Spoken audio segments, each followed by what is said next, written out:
Begin with the ROLLGA between your back and the wall, bringing your feet further from the wall for more pressure, or closer to the wall for less. Pushing back into the ROLLGA, start squatting up and down, rolling the ROLLGA from your mid-back up to your shoulders. Make sure your spine is in one of the dips so you're not putting any pressure on your spine. Engage your lower core so that your back stays straight while you roll out your upper back with the ROLLGA. When you're ready, give yourself a big hug to really open up the shoulder blades. If you find any tender spots or muscle knots, spend some time in that location and roll them out.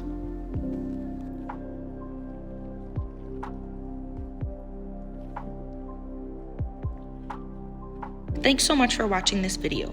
I hope you got some valuable tips. It helps RHC when you subscribe to our channel, so if you haven't yet, please click that red subscribe button.